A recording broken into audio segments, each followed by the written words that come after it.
तो बिल्कुल सही पढ़ पा रहे हैं आप। Clear prelims in just 3 months without any test series. ये बोलने के पीछे मेरे फैक्ट्स और रीजन क्या है वो वीडियो के लास्ट तक आपको बेहतर वे में क्लियर हो जाएगा। ये रहा कुछ मेरे बारे में डिटेल, सच दैट आपको एक क्लैरिटी रहे कि हाँ, सामने जो पर्सन बोल रहा है वो ऑथेंटिक पर्सन है, ऐसे ही कोई इधर उधर की बातें नहीं कर रहा। इस पॉइंट ऑफ टाइम पे आपको क्या चाहिए, पहले आप एकदम क्लियर हो जाइए उन सब चीज़ों से। पहला है कि आपको एक ऐसा टूल चाहिए जो आपके प्रिपरेशन को असेस कर पाए। अभी आपका कॉन्फिडेंस डगमगा रहा होगा, क्यों? क्योंकि प्रीलिम्स एग्जाम कुछ ही महीनों है ना, और आपकी preparation up to the level नहीं है। इसलिए आपके कॉन्फिडेंस को भी बूस्टअप करने के लिए कुछ ऐसा एक टूल चाहिए। तीसरा, एक अप्रोच और टेम्परामेंट चाहिए यूपीएससी एग्जाम के लिए। देखिए, यूपीएससी का एग्जाम ऐसा वैसा कोई भी एग्जाम नहीं है। इसके लिए जरूरी है कि एक स्पेसिफिकली यूपीएससी एग्जाम के लिए अप्रोच और टेम्परामेंट का डेवलपमेंट रहे आपके अंदर। अगला, रिवाइज और प्रैक्टिस करना है आपके को कंप्लीट सिलेबस को। इस पॉइंट ऑफ टाइम पे कैसे करना है वो भी अपन डिस्कस करेंगे, डोंट वरी।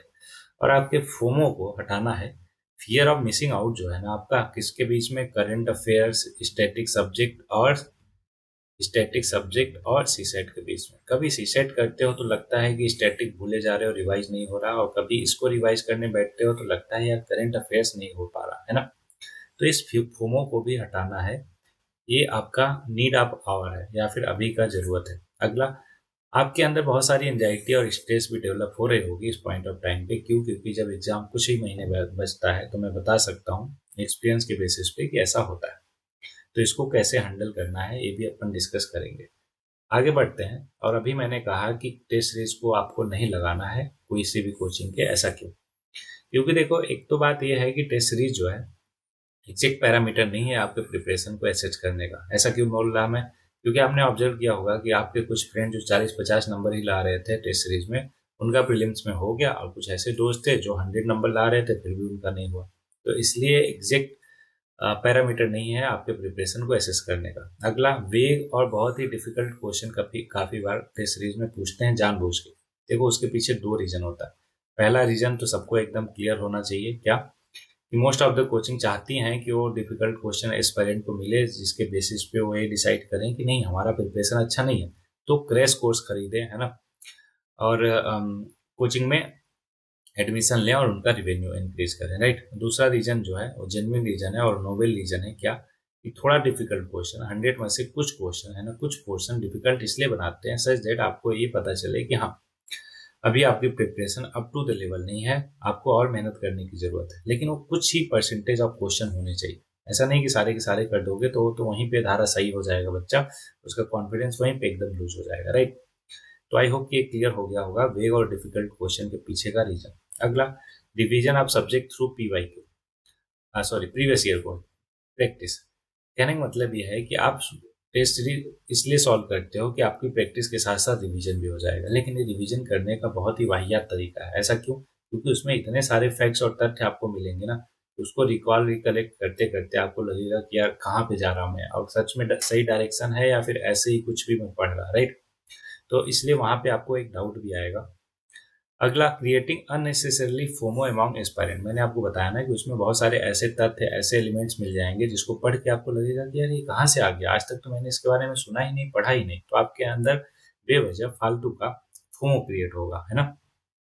और बात करें एक रीजन और की, तो as not as per mindset of UPSC. देखो, यूपीएससी का जो माइंडसेट होता है ना क्वेश्चन को सेट करने का, कोचिंग इंस्टीट्यूट कितना भी ट्राई कर लें उसको मैच नहीं कर सकते, है कि नहीं।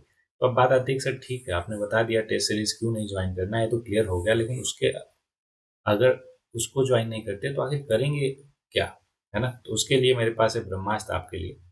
तो देखो, इस ब्रह्मास्त्र को हर कोई मक्का मदीना चारों धाम ऑफ यूपीएससी बताता है।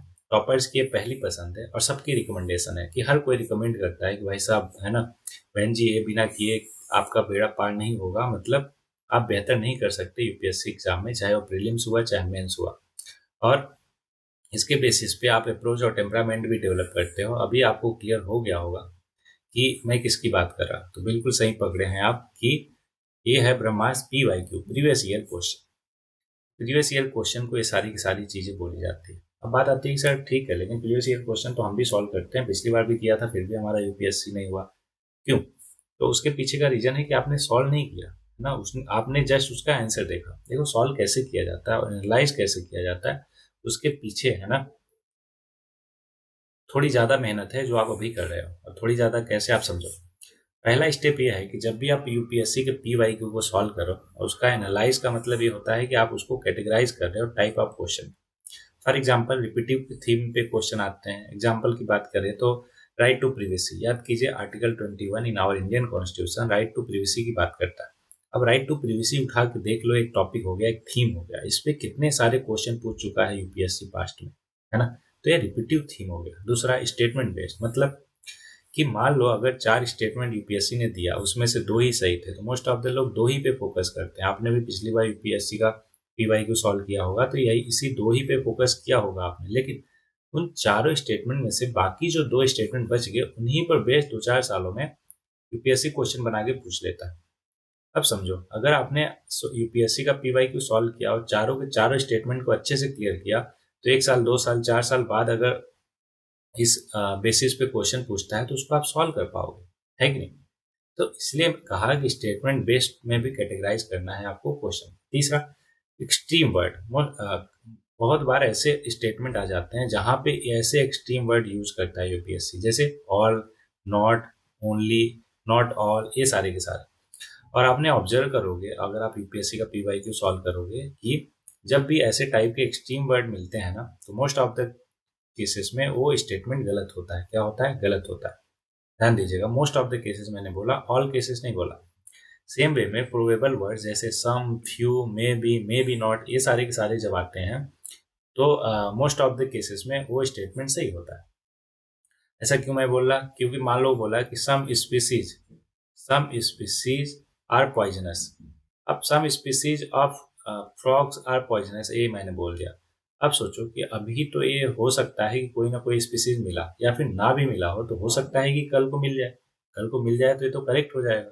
तो इसके करेक्ट होने के चांसेस बहुत ज़्यादा है, 99% है। दैट्स वाई जैसे ही सम, फ्यू, मे बी नॉट, ये सारे के सारे प्रोबेबल वर्ड्स आते हैं तो स्टेटमेंट सही होने के चांसेस बहुत ज़्यादा होते हैं। That's why most of the cases में एक बिल्कुल करेक्ट है। पांचवा, फैक्ट्स। देखो जब भी यूपीएससी फैक्ट्स, कोई नंबर है ना, ये सारा का सारा प्रोड्यूस करता है, जैसे कोई नंबर हो गया 4000 किलोमीटर, है ना, या फिर 500 केजी, ऐसा समथिंग, तो मोस्ट ऑफ द केसेस में वो गलत होता है। ठीक, ओके। और क्या टेक अवेज है, ऑब्जर्वेशन है, कि जब भी कोई ऑर्गेनाइजेशन देता है ना तो उसको मिक्सअप कर देता है। फॉर एग्जांपल उसने कहा कि नेशनल सैनिटेशन प्रोग्राम को डब्ल्यूएचओ सपोर्ट करता है या फिर फंड करता है। अब देखो, नेशनल सैनिटेशन प्रोग्राम बोल दिया है ना, अब उसको बोला है कि डब्ल्यूएचओ, तो जनरली ये डब्ल्यूएचओ जो होता है ना, उसकी जगह कोई और ऑर्गेनाइजेशन होगा। यूपीएससी जानबूझ के डब्ल्यूएचओ या फिर कोई अदर ऑर्गेनाइजेशन या उसके साथ कोई अदर ऑर्गेनाइजेशन ऐड कर देती है। तो आप जब सॉल्व करोगे यूपीएससी का पीवाईक्यू, तो पता चलेगा आपको कि मिक्सअप करता है, ऐसे टाइप के भी क्वेश्चन बनते हैं जिसमें मिक्सअप कर देता है, और मोस्ट ऑफ द केसेस में ये भी गलत होता है। अगला, explanation of treaty, agreement, scheme, declaration, कि जब भी यूपीएससी किसी ट्रीटी, एग्रीमेंट, स्कीम और डिक्लेरेशन को एक्सप्लेन करता हुआ स्टेटमेंट देता है ना, तो मोस्ट ऑफ द केसेस में वो सही होता है। जेनरिक और पॉजिटिव टर्म कहीं पे भी दिखते हैं तो मोस्ट ऑफ द केसेस में वो ठीक होते हैं। कॉमन सेंस टाइप के क्वेश्चन की क्वेश्चन को पढ़ के ही आपको लगता है कि यार ये तो ऐसा नहीं होना चाहिए, कॉमन सेंस अप्लाई करने पे ही सॉल्व हो जाता है। ठीक है, अभी कॉमन सेंस और पहले मैं बता देता हूँ, फिर आता हूँ इन सब पे। नॉमिन कल्चर बेसिस पे कि अगर उसको ब्रेक किया जाए, फॉर एग्जांपल एक स्टेटमेंट आया बायो रॉक टेक्नोलॉजी, तो इसको अगर आप ब्रेक करो तो बायो का मतलब क्या होता है? लिविंग चीज, जिंदा, है ना। रॉक का मतलब चट्टान, पत्थर।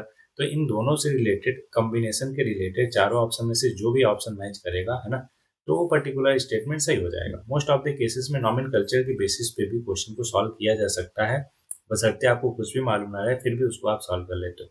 बात आती है सर ये सारी चीजें आपको कैसे मालूम? देखो जब हम सॉल्व करते हैं ना, एनालाइज करके, सॉल्व केवल नहीं करते, एनालाइज करते हैं पीवाईक्यू को, तब ये सारे के सारे माइंडसेट हमारे अंदर डेवलप होते हैं, राइट। दैट्स वाई मैंने बोला आपको कि क्या करना है, सॉल्व करना है और उसको एनालाइज करना है। अब बात आती है, ठीक है सर 3 महीने बचे हैं, है ना, ये तो बड़ा देर हो गया, अभी हमारा है ना आंखें खुली, तो अभी क्या करना है, अभी से ये बता दीजिए। तो वे फॉरवर्ड फ्रॉम हियर, 3 महीना बचा है, कोई बात नहीं, 3 महीने को ही हम पूरी तरीके से यूटिलाइज करेंगे। तुरंत आपको क्या करना है, टॉपिक वाइज PYQ को खरीदना है, अगर है तो बहुत अच्छी बात है, नहीं है तो तुरंत खरीद लो। अगर आसपास नहीं अवेलेबल है तो ऑनलाइन मंगा लो, 2-4 दिन में आ जाएगा। दूसरा काम क्या करना है, कंसिस्टेंट रहना है with wide open mindset. Open mindset का मतलब ये हुआ कि आप ऑब्जर्व कर पाओ, है ना, एनालिसिस कर पाओ कि हाँ क्या कर रहे हो आप, क्यों कर रहे हो, कैसे कर रहे हो। अब कंसिस्टेंट रहना है, ऐसा नहीं कि मंगा लिया, जोश आ गया पूरी तरीके से किया, अब तो पूरा कंप्लीट ही कर डालना है और हफ्ते 10 दिन के अंदर जैसे पहले किया था आपने जस्ट आंसर टिक टिक टिक टिक करते हुए आगे बढ़ गए, वैसा बिल्कुल भी नहीं करना है। ठीक है, क्या करना है आपको, कंसिस्टेंट रहना है। ओके, 50 क्वेश्चन 70 क्वेश्चन, है ना, 40 क्वेश्चन करो लेकिन डेली बेसिस पे करो। तीसरा, ऑब्जर्व करना है और एनालाइज करना है, मैंने बता ही दिया कैसे। और बात आती है ये सारे के सारे पॉइंट करोगे आप कैसे, तो देखो उसका दो तरीका है, या तो आप सेल्फ स्टडी से कर सकते हो या तो लेक्चर्स के थ्रू कर सकते हो। मैं तो सजेस्ट करूंगा आपको कि सेल्फ स्टडी से करो। क्यों? क्योंकि वो अपने पेस पर, है ना, अपने तरीके से आप करोगे। जब आप किसी लेक्चर के थ्रू करते हो तो चलो सामने वाले जो भी टीचर हैं, भैया हैं दीदी हैं, उनका एक तरीका होता है, उस तरीके को आप अपनाते हो। लेकिन जब आप खुद से करते हो तो खुद का टेम्परामेंट डेवलप करते हो। लेकिन मान लो कि पहला आप खुद से करने बैठे, आप उसमें बहुत टाइम लग रहा, 3 ही महीने हैं हमारे पास और बहुत टाइम लगा दोगे तो कोई मतलब नहीं रहा। इसलिए जरूरी है कि अगर किसी भैया दीदी, है ना, टीचर का अच्छे से समझ आ रहा है तो उसके लेक्चर्स के थ्रू आप जा सकते हो, अगर मिल जाता है तो। बात करें मेरी, तो मैंने बहुत सारे लेक्चर अपलोड कर दिए हैं ऑलरेडी। 3 सब्जेक्ट मैंने कंप्लीट ही कर लिए। क्या क्या? पॉलिटी, इन्वायरमेंट और सॉरी साइंस एंड टेक। और बाकी जो 3 सब्जेक्ट बचे मार्च के एंड तक, वो भी मैं पूरा का पूरा अपलोड कर दूंगा, है ना। उसके बाद सीसेट पे आऊंगा कि सीसेट में क्या करना है क्या नहीं करना है। तो अगर आप चाहो तो पूरा का पूरा देख सकते हो, है ना।